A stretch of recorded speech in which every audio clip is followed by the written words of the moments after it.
Hey peeps, my name is Nick, this is Board Game Brawl, and it is time for another segment in the 2016 edition of my Top 100 Games. These are the 100 games I like the most right now at this point in time, and we're doing them in segments of 10 because that's what the internet gods demand. Now it is time for number 80 through number 71, so let's get right to it. My number 80 is Magic the Gathering, which was number 70 last year, so it dropped a little bit just because I haven't played it too much. It is from Wizards of the Coast and designer, of course, Richard Garfield, although by this point I think there's probably been hundreds of other designers following him that have been involved with it. It is ranked number 138 over on Board Game Geek, which is way higher than I would have anticipated, to be honest, because they hate them collectible card games over there, and it has an average user rating of 7.4, also higher than I would have imagined. Now, Magic the Gathering is a game that I don't play with any kind of regularity. It is called a lifestyle game for a reason. It really is a game that, if you want to have the, let's say, full Magic the Gathering experience, you need to be going to events every week, you need to be buying constant products that are put out. Actually, it seems like there's less sets put out than there used to be, but they have like a set frequency now. I think it's 6 different sets a year, main sets, and then whatever like little ancillary things like commander decks and things like that. And again, if you want to be into the game, you need to be dabbling in all of that stuff. I'm not going to do that. I did that once upon a time. I did it in high school. I did it a little bit in the early 2000s, but now I just buy the dual decks, which are a great way to just have a set deck that you don't need to bother to put together, because that's the thing I like the least, is building decks. And buy these dual decks. They have little fun combinations of different characters and things and planeswalkers that you can play with. And just a very quick and easy way to play the game, even if you want to do multiplayer. I just think it's a great themed way to play the game.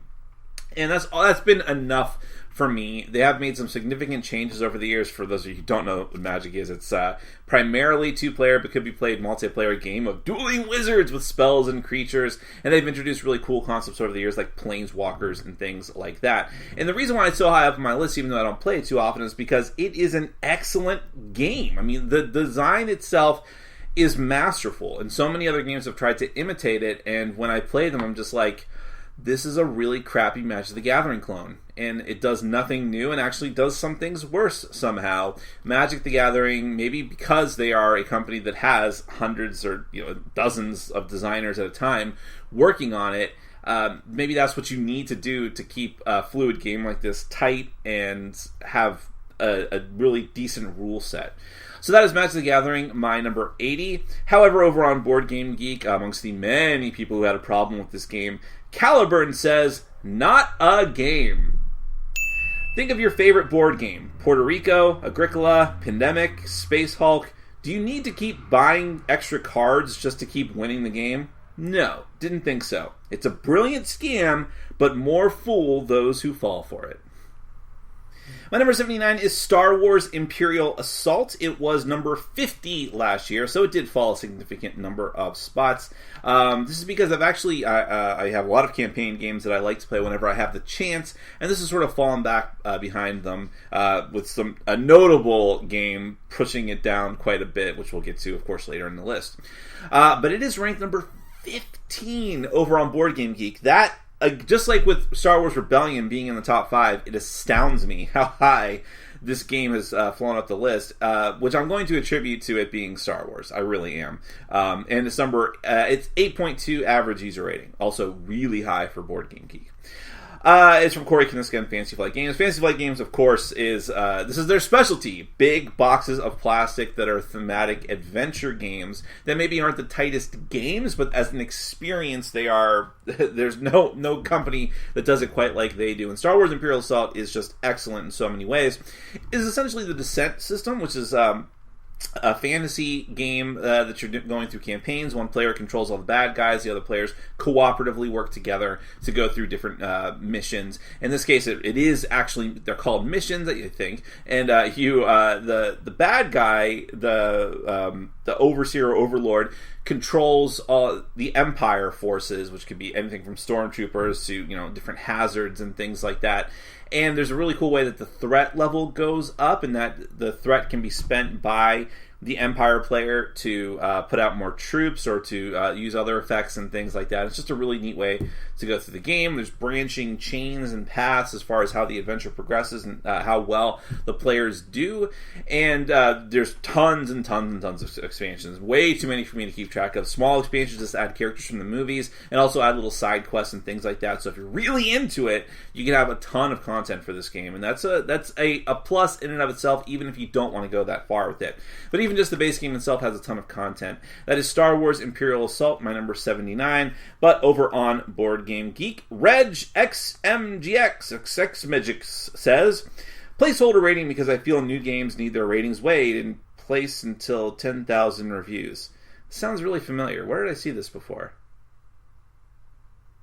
My number 78 is A Study in Emerald from Martin Wallace and Tree Frog Games. It was actually number 80 last year, so it moved up 2 spots, which is negligible, not really a big deal.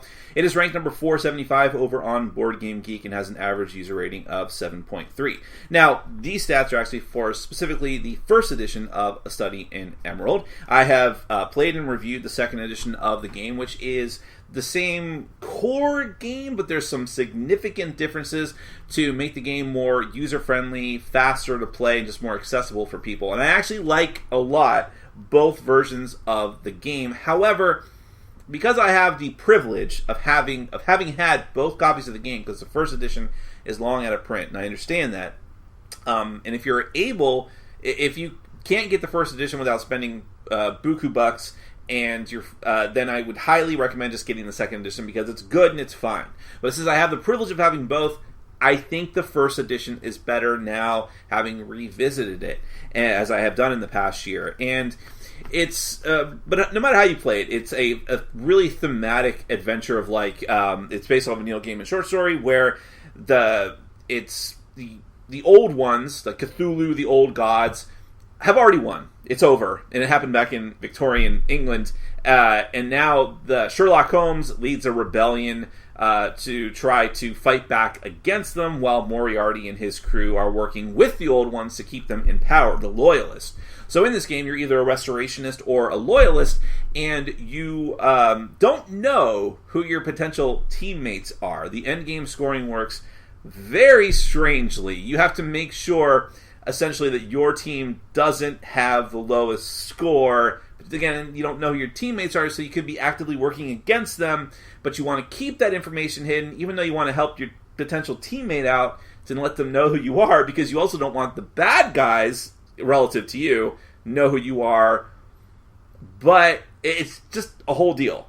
So it can be a little bit brain bendy. There's a ton of stuff going on in the game, and how it's deck building, but it's deck building based on you can buy cards the traditional way, sort of, but if you take over cities, you take the city card, but that can bounce to another player. If they take it back from you, you can assassinate the agents of the Great Old Ones. I mean, this is a crazy game, okay? It's got a ton of moving parts to it, especially the first edition, and it's definitely not for everyone, and I totally understand why he made a second edition that was more accessible. But if you've got the right group and you're willing to just sink your teeth into it, it is really rewarding. I did 2 videos on the first edition, and I couldn't quite wrap my head around exactly what I felt about it. But at the end of it all, when it all shook out, as you can see, it's pretty decently high up on my list because I still just love the experience of it. That is A Study in Emerald from Martin Wallace, my number 78. But over on Board Game Geek, WizGZ sums it up quite well. No fun, but expensive extremely. My number 77 is Timeline Challenge from Asmodee. It was ranked number 94 last year, so it rose significantly, and that is for a very good reason. I've gotten a lot of play of this game in the past year with a lot of different groups. It is ranked number 1620 on Board Game Geek, and has an average user rating of 7.1. Now, Timeline Challenge, as the name implies, is a game that was derived from the original Timeline series of games, which itself I don't think was officially a copy of this game, but it is very, very similar to a game called Anno Domini. Very similar. In fact, I used the rules from Anno Domini to play the original Timeline just to make it bearable, because the original Timeline is just a game where you and the other players are very simply trying to put cards in order. Each card has either, depending on the set that you have, it either has an invention, or it has an event, or the birth of a person, or all these different historical little nuggets of fact with no context whatsoever. and you're just trying to put them in order out in the timeline. You have your own set and put them out there. And that by itself is super boring, so you have to use variant rules for the original timeline. Timeline Challenge does all of that hard work for you of making different rules and takes the core concept of timeline and has, as the name implies, a bunch of different challenges for you, which could be, and you do it with this little spinner thing that comes with the game, and it could be anything from the sort of traditional timeline, but you are sort of wagering on which of the cards are right and which ones are wrong. You could do one where it's like, okay, you have to, here's the cards, you don't get to see what the dates are, but you have to put them within this broad range of times, and everyone's trying to get the most answers right, and you're moving along on this track and trying to beat your opponents as you're scoring points. It's very simple. It's very, of course, depends entirely on just you happening to know the information. And I'm fully aware of that any trivia game is going to be sort of mercurial in nature. Like, some people are just going to get it, some people aren't. It's just the way that it is. But I think that even if you're bad at the game, quote unquote, it's still a lot of fun. It's fun to see how wildly off you can be. And when you finally know something, you're like, oh, that's amazing, I actually know this one. And I will fully acknowledge, by the way, and I've heard a lot of people complain about this, that there are mistakes in a lot of the different versions of timeline, years wrong and things like that, and some of the depictions on the cards. I am not condoning that, but on the other hand, I think that you shouldn't be using this game as an educational tool. So, I don't think that I ever really learned anything playing it. So, I don't think there's a danger of it polluting your children's minds with misinformation, but perhaps I'm wrong. But in any event, Timeline Challenge as a game is quite a lot of fun, especially as a party game. That is my number 77. Over on Board Game Geek, Oscari says, massively oversized board, not the first thing I thought of, and lots of poor decisions on rules and components. Most of all, poorly worded cards with lots of annoying ambiguities. My number 76 is one of those games that's on my list and sticks out like a sore thumb because it is a really heavy Euro game, and that is Terra Mystica, which is ranked number 4 on Board Game Geek. It has been in the top 5 for a very long time, and it just has an average user rating of 8.3. It's from Z-Man Games.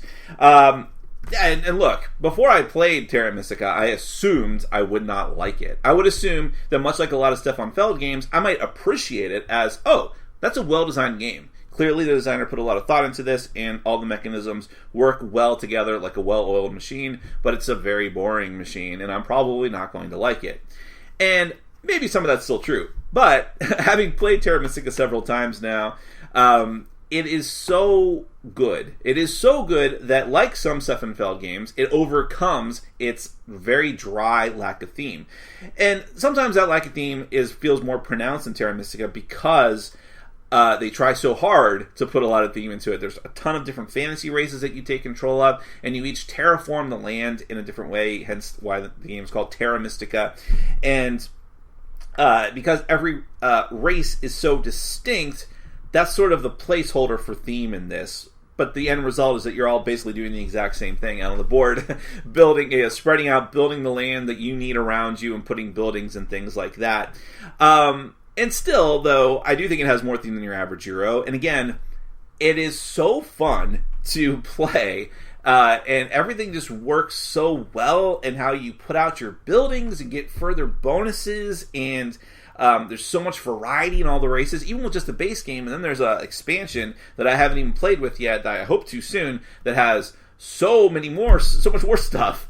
And that, I think, raises it above its Euro brethren, and it's just lovingly crafted, and I sincerely appreciate that in a Euro game. So that is Terra Mystica, my number 76.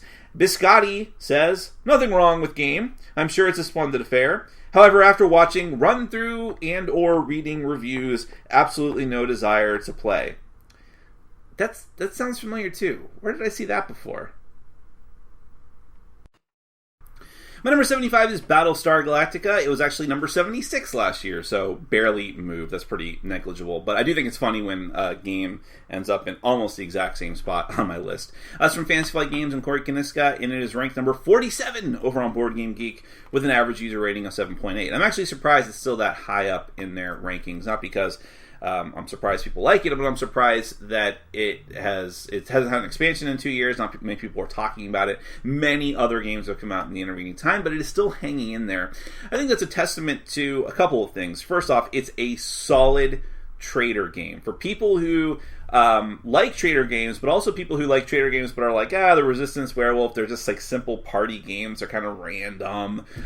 This is a game that is very much more complex, deeper, has a lot more stuff going on, so it feels more like a gamer's game, and a lot of people respond well to that. It's also an excellent use of the license. Now, full disclosure, I don't have a lot of room to talk here because I've never watched all of Battlestar Galactica, any of the series, actually. The original or the one from Sci-Fi Channel. But I watched a few episodes of it. I know the theme, and it seems to me, based on what I've seen and what I've heard other people say, that it is an excellent use of the license in the adaptation.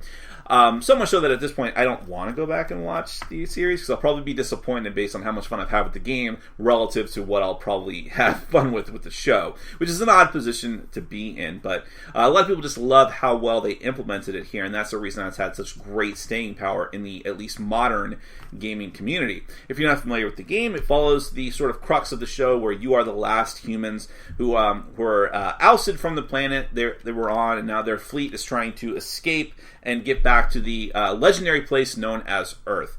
Living on Earth, I can tell you, it ain't that great. You guys should probably find someplace else, especially now. But, assuming that that's still your goal, amongst your crew, these Cylons, these evil androids who take on the appearance of humans, have infiltrated. And you don't know who the Cylons are at the beginning. You know there's a couple of them. Depending on the number of players, there's a different variable amount of them, but there's always going to be a couple, and they are going to make your life miserable, but not right away. In fact, they might wait until closer to the end of the game to spring their trap, and it creates such a sense of tension and, in my opinion, fun, that even though the game can be very long, can be very complex at times, it keeps the excitement and fun level up, knowing that you have to be always on the lookout, looking for the breadcrumbs that the Cylons unwittingly leave out for you, or else you're all going to die. So I love that tension, I love that feeling. It's a fantastic game. And by the way, while I have played with a couple of the expansions with other people's copies of the games over the years, I have never bought a single expansion for this.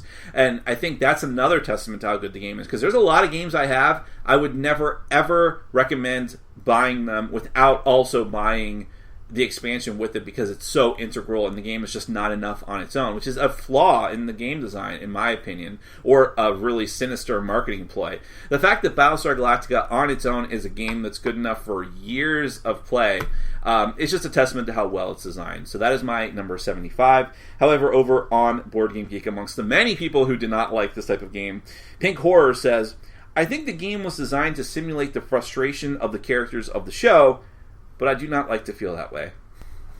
My number 74 is Alchemists from Czech Games Edition, CGE, and Matis Kori.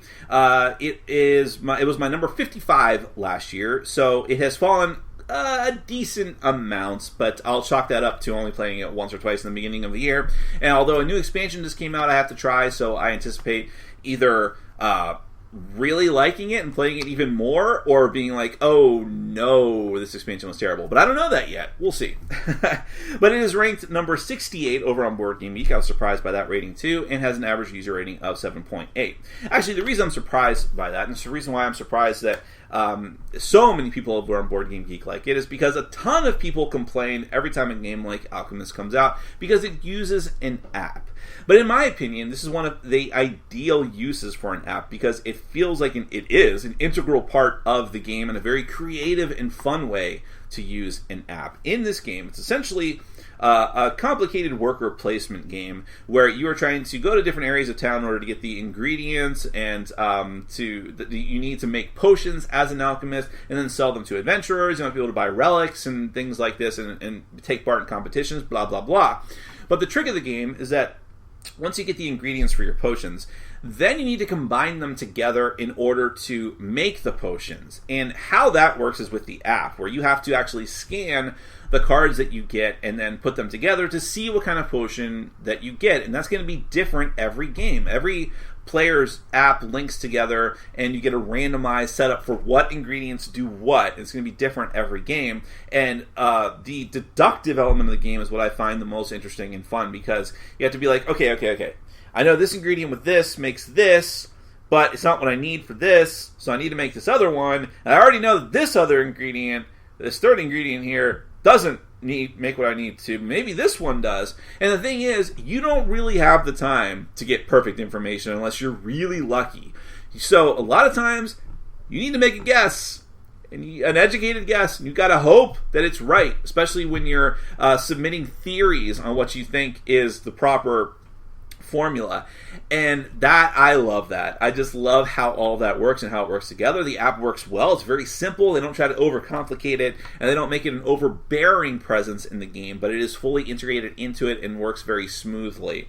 So I understand why some people might be upset that they need to bring in outside tech to play a board game, but when the payoff is so good, I am more than willing to do it. That is my number 74, Alchemist from CGE. But over on Board Game Geek, Aparos Achaparos, which sounds like I might have just summoned a demon in the other room, says, I am quite puzzled by the fact that most people can't see past the deduction screen and realize that this is a bad and very random worker placement game. My number 73 is The Voyages of Marco Polo. It was my number 47 last year, so it's fallen a bit. It is from Z-Man Games. It is number 33 over on Board Game Geek. And by the way, if I keep saying I'm surprised and it's getting annoying for you, it's just because I haven't checked in on the ratings for a long time. It's not like the most important thing in the world to me, but I am for this list, and I'm just shocked at some of these games that have risen really high on the list. And it is an average user rating of 8.0. But the thing is, I totally understand when I think about it, though, because Voyages of Marco Polo is an excellent Euro game, and one that is, as I was talking about with Terra Mystica earlier, so well designed that it gets over any kind of problems it might have with its theme and little foibles. Like in this game, the biggest foible people complain about is that every character's power is incredibly overpowerful, and while you might think that means that they're all balanced against each other, some of them are clearly better than others. But any kind of shortcomings like that and with the theme are made up for by the excellent turn-to-turn gameplay, because this is a dice placement game. So instead of traditional workers, like I just put out this random meeple, you're using your dice in order to get different effects, and sometimes hoping that your special power can influence them as well. But it's resource management, it's creative dice placement, it's strategizing the different routes that you want to take. As the name implies, you're taking control of either Marco Polo or one of these other famous explorers trying to make trade routes to your respective empires and getting as many goods as possible. So it's not just, let me get as many goods as possible and get these different achievements. It's also, look at the map and see what is the best path for me, what's the path that I want to go down, which way do I want to go this time in order to maximize my points. And yeah, in some regards, it's sort of a point-sality type thing, but it feels like such a clever, straightforward game that it's interesting, because I think it could be for newer gamers, but also for people who are into more complex games, because I think it's got something for both people there. So that is The Voyages of Marco Polo, my number 73.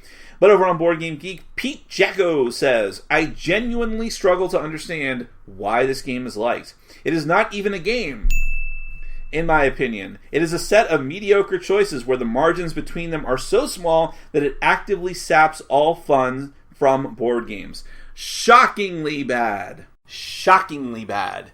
My number 72 is Xeno Shift Onslaught from Cool Mini or Not. It was my number 45 last year. I haven't played it much. Honestly, I would have played it a ton this past year if the large expansion that I backed on Kickstarter many moons ago had actually arrived. But fortunately, people at Gen Con 4 or 5 months ago got their copies, so kudos to them. But in the meantime, the rest of us will stay here waiting. Xeno Shift Onslaught is a deck-building game, but really not like any other deck-building game I've ever played, because while it is true that you're purchasing cards and putting them into a deck, you're using them in the service of a Starship Troopers type game where it's not about hoarding cards for yourself. It's fully cooperative, and you are going to be passing cards to other players, using them on other players' attack lines to clear out these bug-like insects, reptilian/bug creatures that are assaulting your base. You need to actively always be wondering how you can help your teammates, or else you will die. It is very difficult. It is fully cooperative in every sense of the word. It's not just like, legendary cooperative where it's like, but we still get points. No. If you worry about hot dogging it in this game, you will die, your team will die. You need to help each other out, and that also influences how you buy cards as well. So I love that aspect of it, fully interactive with all the different players in the game. I love the variety of different monsters. It does help if you get the Kickstarter goodies, which is a shame. That's a cool mini or not thing right there. But even without it, I still think it's a pretty good game, and I love the artwork. The artwork is fantastic. It's a very dark and grim look, just like Starship Troopers. That's what I keep comparing it to. So if you ever want to play Starship Troopers, the game, this is your jam right here. I'm sure people have probably made custom decks online. But that is Xenoshift Onslaught, my number 72. Over on Board Game Geek, Metello, Superman's villain, says, It is better than Thunderstone and Legendary. But it is not hard to be better than those. It is still clunky. At least it does not seem to linger forever. And finally, for this segment of the list, my number 71 is Nations, the Dice Game, which was my number 56 last year. Not a huge drop. It is ranked number 696 over on Board Game Geek. I'm sure its big brother, Nations, the Game, is much higher. And it is average user rating of 7.0. Now, I will never willingly play Nations, the big game. And you might say, well, Nick, you just talked about other Euro games that you probably thought you weren't going to like, you ended up liking. Yeah, but I've played a lot of Civilization games at this point, including Civilization, and have not liked them at all. And I'm not interested in liking them, because I know that I won't. I just have a really strong opinion, and I'd rather save the 4 hours of my life it's going to take to play another game like that again. Because I've seen too many people playing it in my group, and I'm just like, no. But Nations, the Dice Game, is fantastic, and really, it's so different than the original that it probably shouldn't be called Nations. But even so, let's just say that that's okay. It's a great, almost a dice building game in a sense of deck building, where you have your pool of dice, but you get better dice as you go along, get rid of worse dice, worse for your strategy. That's the interesting part about it, is there's different types of dice in the game, and how you use them in order to do resource management, claim different tiles, and things like that. It's very straightforward. It's very simple. Of course, it's dice, so it is random. There's no getting around that. But I think that you have enough control in the game that it doesn't feel like just a total random luck fest. Rather, you're sort of making your own luck as you go with how you use your dice and the dice that you choose to get, in a sense. It's a little bit of frustration when people get the things that you want and you can't get them, but I think overall, as a simple Euro resource management game, and a game that's very fast, which means you get a lot of strategy in the game, but without the 4-hour commitment. I've played games that were way less than an hour, and it plays well with 2 to 4 players. It's got a good scope there. So Nations of the Dice Game, I think, is sort of an unsung hero of lighter Euro games that not a lot of people are talking about. And I think there's an expansion coming out, so maybe I'm wrong on that. Maybe a lot of people are taking notice of it. But that's my number 71. Number 56 last year, but over on Board Game Geek, Sonic Warhol, which is a great name, says, I watched the video and thought, this is a game I can play with my father, and then I got it home to do a run through to learn it, and I was just bored with it, so I got rid of it. Alright folks, that was my number 82, number 71. We are chugging right along. Tune in for the next segment of the list going up very soon after this one. Thank you very much. Have a happy holiday. Take care. We come accusing.